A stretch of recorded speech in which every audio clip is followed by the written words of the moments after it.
নবী মুহাম্মদ রাসূলুল্লাহ সাল্লাল্লাহু আলাইহি ওয়াসাল্লামের উপরে এক একটা কোরআনের আয়াতকে আল্লাহ পাক নাযিল করে দেয়।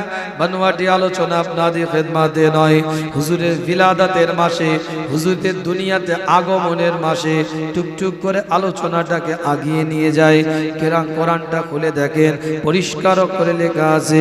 আল্লাহ পাক কোরআনের মধ্যে জানিয়ে দেয়, আলাম নাশরাহ লাকা সাদরাক ওয়া ওয়াদা'না আনকা বিজরাক আল্লাযী আনকাদা যাহরাক ওয়া রাফা'না লাকা যিকরাক ফাইন্না মা'আল উসরি ইসরা ইন্না মা'আল উসরি ইসরা ফাইযা ফারাগতা ফানসাব ওয়া ইলা রাব্বিকা ফারগাব। আল্লাহ পাক কোরআনের মধ্যে জানিয়ে দেয়, সূরার নাম সূরাতুল ইনশিরাহ, 94 নম্বর সূরা, 8টা আয়াত আল্লাহ পাক দিয়েছে। এই 8টা আয়াতের মধ্যে 6টা আয়াত আমার রাসূলের শান মান ইজ্জতের উপরে আল্লাহ পাক নাযিল করে দিয়েছে।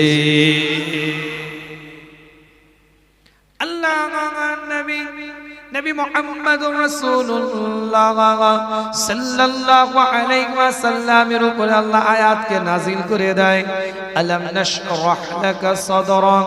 এই নবী, আপনার বক্ষটাকে, আপনার সিনা মোবারকটাকে আমি আল্লাহ চওড়া করে দিলাম। আমি আল্লাহ আপনার সিনা মোবারকটাকে চওড়া করে দিলাম। কিসের দ্বারাই চওড়া করেছে? মুফাসসিরিনদের ব্যাখ্যা বলছি। মুফাসসিরিনরা বলছে দুটো জিনিস দিয়ে আমার রাসূলের সিনা মোবারকটাকে আল্লাহ পাক চওড়া করে দিয়েছে। এক নাম্বার হচ্ছে আমার রাসূলের সিনা মোবারকটাকে আমার আল্লাহ কোরআনের আয়াত দ্বারাই চওড়া করে দিয়েছে।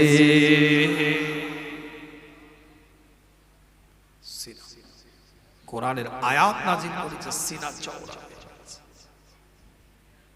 আল্লাহর নবী মুহাম্মদুর রাসূলুল্লাহ সাল্লাল্লাহু আলাইহি ওয়াসাল্লামের উপরে আয়াতটাকে আল্লাহ পাক নাযিল করে দিলেন। পরিষ্কার করে লেখা আছে, আলাম নাজআলিল আরদা মিহাদা ওয়াল জিবালা আওতাদা ওয়া খলাকনাকুম আজওয়াজা। এই পাহাড়গুলোকে আল্লাহ পেরেকের ন্যায় বানিয়েছে জমিনের ভূমিষ্ঠটাকে ঠিক রাখার জন্য। কিন্তু এক একটা কোরআনের আয়াত যদি পাহাড়ের উপরে আল্লাহ পাক নাযিল করতেন, সমস্ত পাহাড়গুলো ধূলিসাৎ হয়ে যেত, তাবাক হয়ে যেত, চূর্ণ বিচূর্ণ হয়ে যেত। আল্লাহ কোরআন দিয়ে জানিয়ে দিচ্ছে, সেই পাহাড়ের উপরে আমি আল্লাহ কোরআনকে নাযিল না করে আমি আল্লাহ আমার রাসূলের উপরে নাযিল করেছি। আমি আল্লাহ আমার রাসূলের উপরে নাযিল করেছি। আলাম নাশরাহ লাকা সাদরাক, আমার রাসূলের সিনাটাকে আমি আল্লাহ, আমি মাওলা, আমি পরওয়ারদিগার বেনিয়াজ কোরআনের দ্বারাই চওড়া করে দিলাম। আর দ্বিতীয় নাম্বার, আমি আল্লাহ আমার রাসূলের সিনাটাকে, আমার রাসূলের সিনাটাকে আমি আল্লাহ, আমি মাওলা, আমি পরওয়ারদিগার হুজুরের চরিত্র দ্বারা আমার রাসূলের সিনাটাকে আমি আল্লাহ চওড়া করে দিলাম। तमाम পৃথিবীর বুকে আল্লাহ পাক আমার রাসূলকে দুনিয়ার মধ্যে পাঠিয়ে দিয়েছে। এমন একটা চরিত্র আমার রাসূলকে আল্লাহ পাক দিয়েছিলেন। কাবা বাইতুল্লাহটাকে যখন তামির করছে, বানাচ্ছে, বিভিন্ন ভাবে বিভিন্ন সময় কাবা বাইতুল্লাহর রিপেয়ারিং এর কাজ হয়েছে। কোন কাবা বাইতুল্লাহ? যে কাবা বাইতুল্লাহ সম্পর্কে কোরআন তার ভাষার মধ্যে দিয়ে এলান করে দিচ্ছে। সূরার নাম সূরাতুল আল ইমরান, 3 নম্বর সূরা, 96 নম্বর আয়াতের মধ্যে আল্লাহ পাক এলান করছে, পরিষ্কার করে লেখা আছে। আল্লাহ পাক জানিয়ে দেয়, পৃথিবীর প্রথম ঘর, ইন্না আউওয়ালা বাইতি উদিয়া লিন-নাস লাল্লাযী বিবাক্কাতা মুবারাকান ওয়া হুদাল লিল আলামিন। পৃথিবীর প্রথম ঘর এই কাবা বাইতুল্লাহ, যেটা আল্লাহ পাক মানব জাতির জন্য বরাদ্দ করেছে। লাল্লাযী বিবাক্কাতা, যেটা বাক্কার মধ্যে অবস্থিত, যেটা মক্কার মধ্যে অবস্থিত, যেটা বালাদুল আমিনের জমিনের মধ্যে অবস্থিত। আল্লাহ কোরআন দিয়ে জানিয়ে দিচ্ছে গে যারা ওখানে যাবে তারা মোবারক হয়ে যাবে, ওয়া হুদাল লিল আলামিন। আর আমি আল্লাহ ওই কাবা বাইতুল্লাহটাকে হেদায়েতের কারখানা হিসাবে কবুল করে নিলাম। এই কাবা বাইতুল্লাহ পাহাড়গুলোকে, কাবা বাইতুল্লাহর মাঝখানে পাহাড়, চতুর্দিকে পাহাড় আছে, মাঝখানে কাবা। এই কাবা বাইতুল্লাহর পাথরগুলোকে মাথায় করে নিয়ে সেই যুগের কুরাইশরা বইতে থাকে, বিভিন্ন গোত্রের মানুষেরা বইতে থাকে। আমার নবী যুবক, আমার মুস্তাফা যুবক হুজুর আমার কাবা বাইতুল্লাহর পাথরগুলোকে ওই রকম ভাবে বইছে গে। এত পাওয়ার হুজুরের লজ্জার আল্লাহ পাক দিয়েছিলেন, এত শরম হুজুরের ছিল, সবাই নিজেদের কাপড়গুলোকে মাথার উপরে বেঁধে দিয়েছে গে, উলঙ্গ অবস্থায় পাথরগুলোকে বইছে গে। একজন শুধু বলেছে, মুহাম্মদ মুহাম্মদ তুমি এত কষ্ট করে পাথর কেন বইছো? তোমার কাপড়টা তুমি খুলে তুমি মাথায় তো বেঁধে নিতে পারো, কষ্টটা তোমার কম হবে। এই কথাটা শুধু হুজুর শুনেছে, এত হুজুরের শরম ছিল, লজ্জা ছিল, সঙ্গে সঙ্গে হুজুর কাবা বাইতুল্লাহর সামনে মাহতাবের মধ্যে বেহুশ হয়ে হুজুর পড়ে যায়। শুধু শুনেছে। একজন বলেছে, আরে তুমি কেন এত কষ্ট করে পাথর বইছো? জওয়ান তরো তাজা, তুমি নিজের কাপড়টাকে খুলে মাথায় বেঁধে নাও। আল্লাহর নবী শুধু এটা শুনেছে, সরকারে কায়নাত শুধু এটা শুনেছেন, ইমামুল মুরসালিন শুধু এটা শুনেছেন, শোনার পরে বেহুশ হয়ে গেছে। আল্লাহ তাই কোরআনের মধ্যে বলছে, হুজুর আপনার চারিত্রিক বৈশিষ্ট্যটাকে এতটাই আলা মাকাম দিয়েছি, আপনার সিনাটা চওড়া করে দিয়েছি। জোরে বলে, জোরে বলা যাবে না, চিৎকার দিয়ে বলা যাবে না। আল্লাহ নবী মুহাম্মদুর রাসূলুল্লাহ সাল্লাল্লাহু আলাইহি ওয়াসাল্লামের উপরে আল্লাহ পাক আয়াতটাকে নাযিল করে দেয়, আলাম নাশরাহ লাকা সাদরাক ওয়া ওয়াদা'না আনকা বিদরাক। নবী রাসূল মুস্তাফা, আমি আল্লাহ আপনার বোঝাটাকে হালকা করে দিলাম, আপনি চিন্তা করবেন না, আপনার চিন্তা করার কোনো কারণ না। ووضعنا عنك وزرك ووضعنا عنك وزرك الذي أنقض ظهرك ورفعنا لك ذكرك। হুজুর আপনার মাকামটাকে, আপনার জিকিরটাকে, আপনার স্মরণটাকে আমি আল্লাহ পাক আলা মাকাম দিয়ে দিলাম, আলা মর্যাদা দিয়ে দিলাম। আপনার জিকিরটাকে, আপনার স্মরণটাকে আমি আল্লাহ আলা মাকাম দিয়ে দিলাম।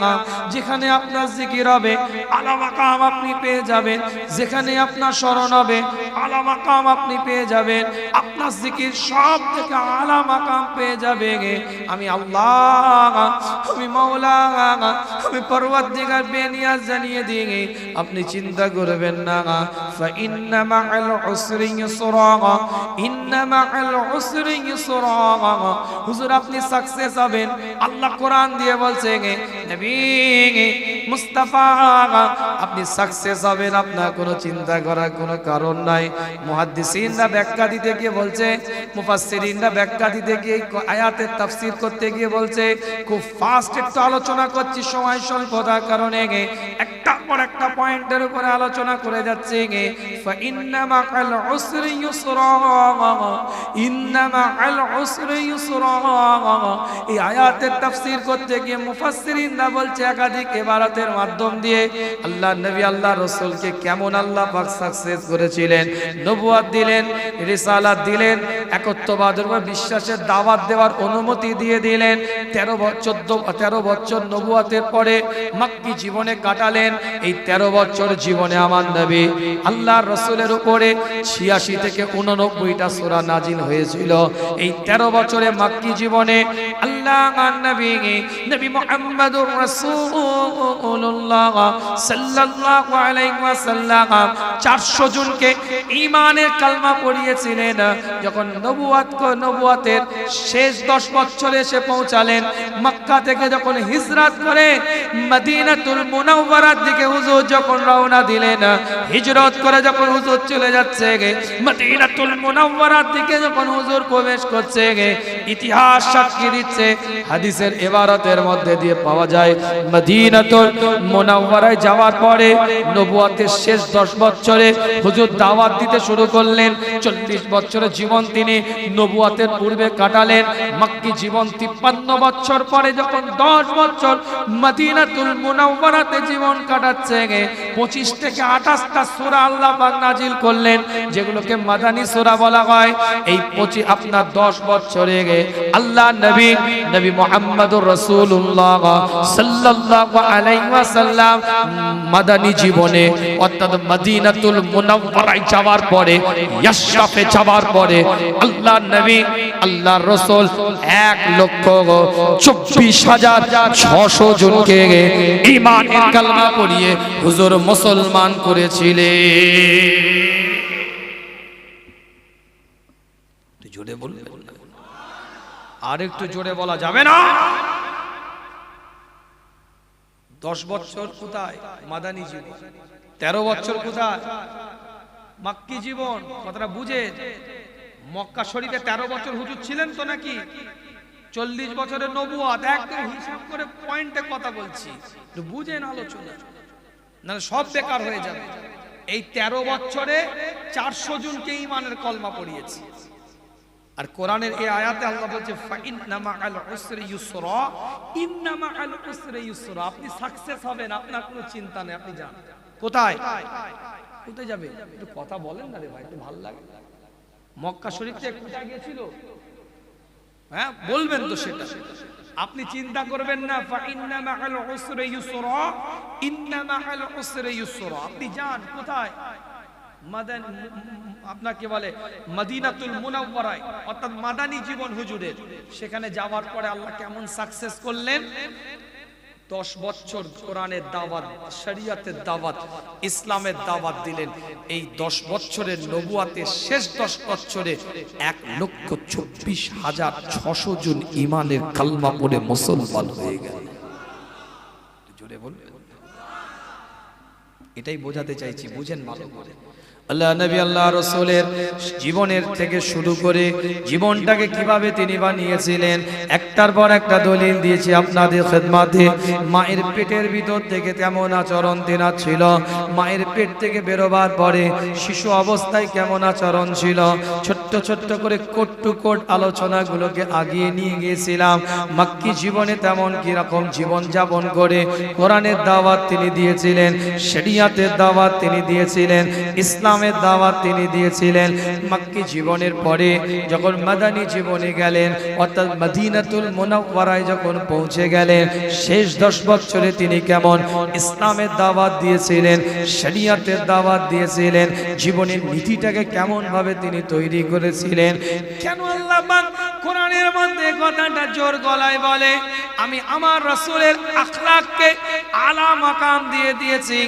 কিতাবটা খুলে দেখেন, না বানোয়াটি আলোচনা আপনাদের খেদমতে না হয়।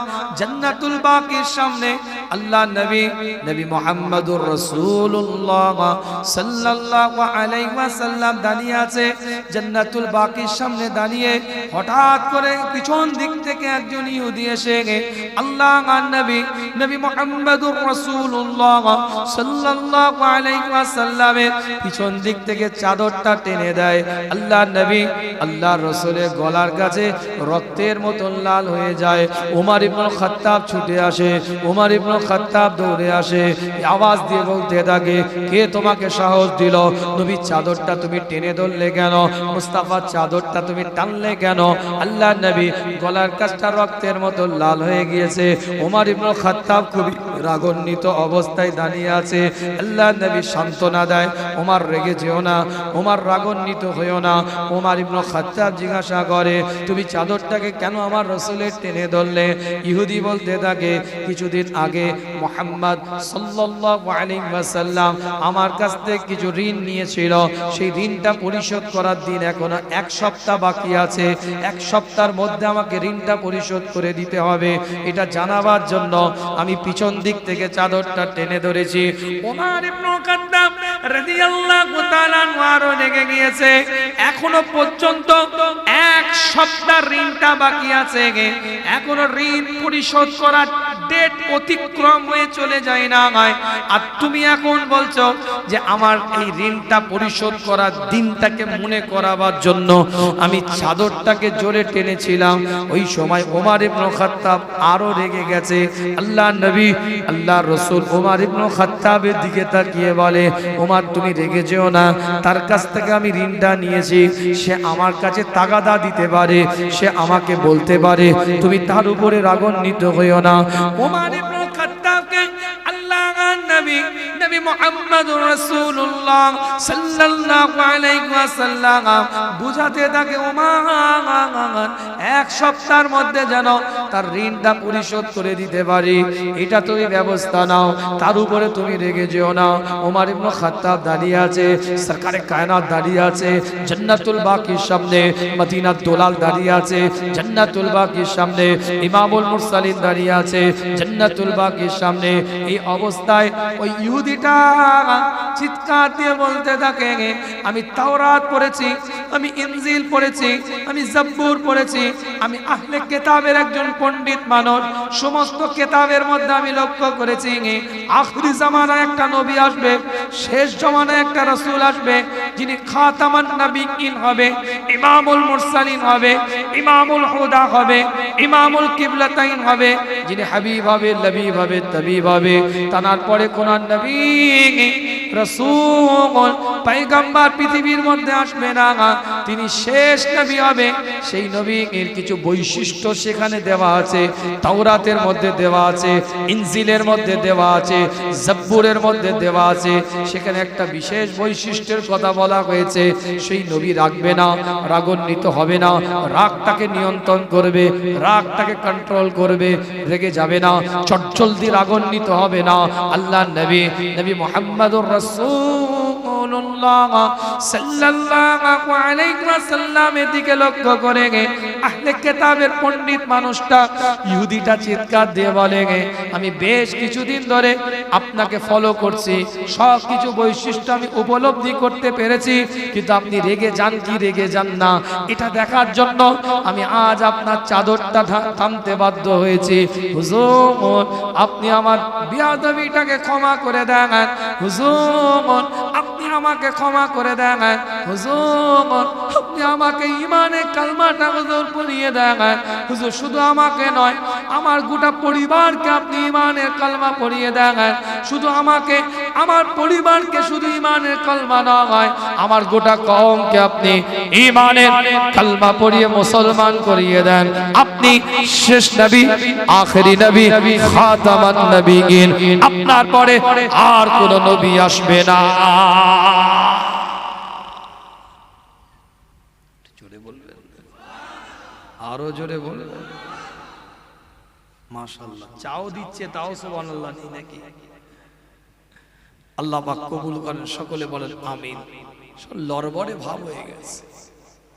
আমি কিন্তু ফাঁকি মারিনি, আল্লাহকে হাজির নাজির জেনে বলছি। আমি একদম নিট ক্লিন আলোচনা করে গেছি। সংক্ষিপ্ত আলোচনা আপনাদের খেদমতে টুকটুক করে আলোচনাটাকে আগিয়ে নিয়ে যায়। কিতাবটা খুলে দেখেন, একটার পর একটা দলিল দিয়েছি আপনাদের খেদমতে। শিশু নবীর পরিচয় দিয়েছি আপনাদের খেদমতে। নবুয়াতের পূর্বে কেমন পরিস্থিতি পরিচয় দিয়েছি আপনাদের খেদমতে।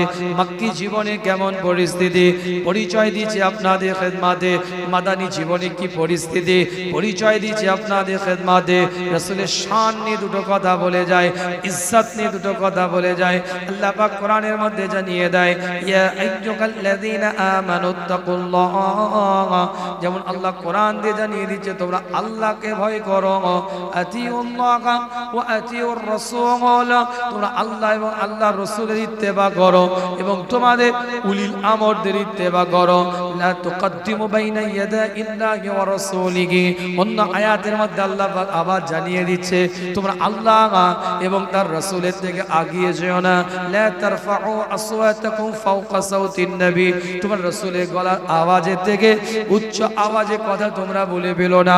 একাধিক আয়াত দ্বারা প্রমাণিত হুজুরের শান মান ইজ্জত তাজিমের উপরে আল্লাহ আলোচনা করেছে। কিতাবটা খুলে দেখেন, পরিষ্কার করে লেখা আছে আল্লাহর নবী আল্লাহর রাসূলের একজন সাহাবা হুজুরের দরবারে কোন একটা অপরাধ করার কারণে তাকে শাস্তি দেওয়া হচ্ছে। একজন সাহাবা লানাত দিয়েছে, লানাত দেওয়ার পরে আল্লাহর নবী বেরিয়ে পড়েছেন।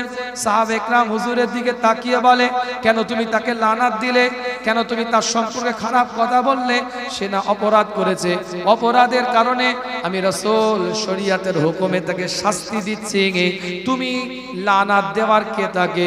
জানো ওই সাহাবা ভুল করতে পারে কিছু, ওই সাহাবা অপরাধ করতে পারে কিছু, কিন্তু মনে রাখবে ওই সাহাবা আমি নবী আমাকে মোহাব্বত করে থাকে। জোরে বলবে, আর একটু জোরে বলবে, চিৎকার দিয়ে বলা যাবে। আল্লাহ নবী মুহাম্মদ রাসূলুল্লাহ সাল্লাল্লাহু আলাইহি ওয়াসাল্লামের এই হাদিসটা এমন কোন হাদিসের কিতাব নেই যে রিওয়ায়াত করে নেই। পৃথিবীর বুকে বহু হাদিস আছে যেটা বুখারী শরীফ রিওয়ায়াত করেছে, কিন্তু মুসলিম শরীফ রিওয়ায়াত করেনি। আবু দাউদ শরীফ রিওয়ায়াত করেছে, কিন্তু তিরমিজি শরীফ রিওয়ায়াত করেনি। ইবনে মাজাহ রিওয়ায়াত করেছে, কিন্তু নাসাই রিওয়ায়াত করে না। বুখারী রিওয়ায়াত করেছে, কিন্তু মুআত্তা ইবনে মালিক রিওয়ায়াত করে নাই। মুআত্তা ইবনে মালিক রিওয়ায়াত করেছে, কিন্তু ইমাম মুসলিম রিওয়ায়াত করে নাই। এরকম বহু হাদিস আছে, কিন্তু যে হাদিসটা বলছি আপনাদেরকে, এই হাদিসটা পৃথিবীর এমন কোন মুহাদ্দিস নাই যে তার হাদিসের কিতাব সংকলন করতে গিয়ে এই হাদিসটাকে তিনি তার কিতাবের মধ্যে জায়গা দেয় নাই। পৃথিবীতে যত হাদিসের কিতাব এসেছে, সমস্ত হাদিসের কিতাবের মধ্যে এই হাদিসটাকে সহিহ বলে বিবেচনা করা হয়েছে। জোরে বলবে, আরেকটু জোরে বলবে, শেষ করে দেবো তো, এত কেন কষ্ট হচ্ছে? আল্লাহ নবী আল্লাহ রাসূল বলছে ওই ব্যক্তিটা দুটো আমল করে, ভালো করে বুঝবেন। সাহাবা একরাম হুজুরা দাঁড়িয়ে আছে কাতারে কাতারে, সাহাবা একরাম হুজুরা লক্ষ্য করে ওই সাহাবাটার দিকে লক্ষ্য করে তাকায়। আল্লাহর নবী মুহাম্মদুর রাসূলুল্লাহ সাল্লাল্লাহু আলাইহি ওয়াসাল্লাম হুজুর আমার এলান করে দেয় এই সাহাবা দুটো আমল করে। এক নাম্বার, এই সাহাবা একটা বিশেষ আমল করে, সেই আমলটা কি? আমি নবী দীর্ঘক্ষণ দিনের কথা বলার পরে, ইসলামের কথা বলার পরে, শরীয়তের কথা বলার পরে আমি যদি একটু ক্লান্ত বোধ হয়ে যেতাম, দীর্ঘক্ষণ বসে বসে দাওয়াতি কার্যক্রম করতে করতে আমি রাসূল যদি একটু ক্লান্ত বোধ মনে করতাম, নিজেকে ক্লান্ত বোধ হয়ে যেতাম, ক্লান্ত ভাব মনে হতো আমার, ওই সাহাবা আমার কাছে চলে যায়, ওই সাহাবা আমার কাছে গিয়ে কিছু মাজাকি কথাবার্তা বলে, আমি নবী একটু মুচকে হাসি তার কথাতে, তার কথা শোনার পরে একটু মুচকে হাসি, এই হাসিতে আমার ক্লান্ত বোধটা কেটে যায়। আমি নবী আমাকে ওই সাহাবা হাসায়, এই হাসানোটাও আল্লাহর কাছে বড় ইবাদতের সমতুল্য।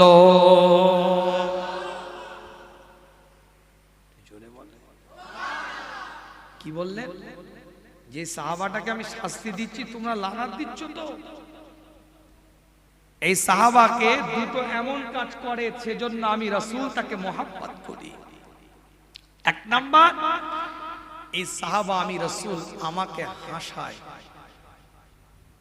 এমন কিছু কথা বলে ফেলে আমি একটু হেসে ফেলি, মুচকে হেসে ফেলি, আমার ক্লান্ত বোধ চলে যায়।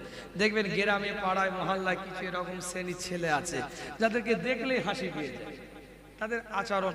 কিন্তু আপনার আমার মতন তো হাসি নয়, হুজুরের হাসিটার মধ্যেও ইবাদত ছিল, জুড়ে বলে। আপনি আমি তো হাসতে হাসতে একজনের ঘাড়ে আর একজন পড়ে যে পা হাত পা তুলে ছুঁড়ে ফেলার খাও। কি ভাই কথা ঠিক বলছিল? আর দ্বিতীয় বিশেষ একটা আমল ছিল, হাদিসটা বলেই বিদায় নেব আপনাদের কাছ থেকে। দ্বিতীয় বিশেষ একটা আমল ছিল, কি আমল জানেন? হুজুর বলতে শোনেন, ও সাহাবার ঘুরে বেড়াতো, বাজারে টাজারে ঘুরে বেড়াতো, যেই জিনিসটা আমি রাসূল পছন্দ করি সেই জিনিসটা কিনে নিয়ে চলে আসতো, নিয়ে আমাকে খাইয়ে দিত। জোরে বলবেন না? এখন আপনারা সবাই চিন্তা করছেন যে যদি কেউ কারোর রুচিশীল খাবার তার জন্য আনে, মানে যে যেটা পছন্দ করে সেই খাবারটা যদি তার জন্য আনে, সে তো এমনি খুশি হয়ে যাবে না। হাদিসটা এখনো শেষ হয়নি। হুজুর বললেন যেখানে যেটাই আমি পছন্দ করি সেটা দেখতে পেলে সে কিনে নিয়ে চলে আসতো এবং আমাকে খাওয়াতো। এরপরেই হুজুর আবার বলছেন কিছুদিন পরে যার কাছ থেকে কিনতো সে তার কাছে এসে টাকা চাইতো। কার কাছে? ওই সাহাবার কাছে যিনি কিনে নিয়ে এসছে। মানে এতই গরিব সাহাবা যে টাকা দিয়ে কিনে নিয়ে এসে হুজুরকে খাওয়াবে অর্থ দিয়ে, এইটা সমর্থতা ছিল না। আল্লাহ রসুল বলছে সে ধারে আমার জন্য মোহাম্মতে কিনে নিয়ে চলে আসতো, পরে আমাকে বলতো ওই হুজুর টাকা দেন। কেন? বলে ওই দিনে আপনাকে জন্য ওই জিনিসটা এনেছিলাম, ও তো ধারে নিয়ে এসছি হুজুর, এখন পয়সা দেন, ধার মিটাতে হবে। হাদিস বলছি কোনো ছোটি কিতাবের কথা নয়। আল্লাহ রসুল বলছেন এই দুটো কাজের কারণে আমি রসুল মোহাম্মত করি। জোরে বলে। আজকে আপনি যদি আমার জন্য চিংড়ি মাছ, তারপরে এলাকায় মাছ হয় তো নাকি ভাই? হ্যাঁ, কি মাছ? চিংড়ি মাছ হয় না এমনি মাছ হয়? যাই হোক, মোটামুটি সাদা মাছ, কালো মাছ, হলুদ মাছ সব পেটি করে নিয়ে আমার ঘরে গেছেন, হুজুর আপনার জন্য এনেছি। আমি তো তাকবীর দিয়ে দিই আর খাবো আপনার জন্য। কচি ভাত খাও, কি খাবে বলো? গায়ে মাথায় হাত বুলিয়ে ছেড়ে দিলাম। 3 দিন পরে ফোন করছেন, হুজুর কি হয়েছে? ৮৩৩৫ টাকা পাঠিয়ে দেন, এই ফোন পে নাম্বার, স্ক্যানার দেবো না নাম্বার দেবো? কেন রে? ওই যে মাছগুলো নিয়ে গেছিলাম ধারে, দুয়ার বেরোবে, যা দোয়া করেছিলাম রিপিট নিয়ে লো। কথা ঠিক বলছি না ভুল বলছি? আল্লাহর নবী কি বলছেন? ওই সাহাবাকে কেন ভালোবাসি? তার পকেটে টাকা নাই, অর্থ নাই, সম্পদ নাই, কিন্তু আমি রাসূল, আমার প্রতি মহব্বত তার আছে। আমি নবী যে জিনিসটা ভালোবাসি সেটা দেখতে পেলে আর থাকতে পারে না, ধার করেও আমাকে খাওয়ার চেষ্টা করে। আমি রাসূল এজন্য তাকে মহব্বত করি।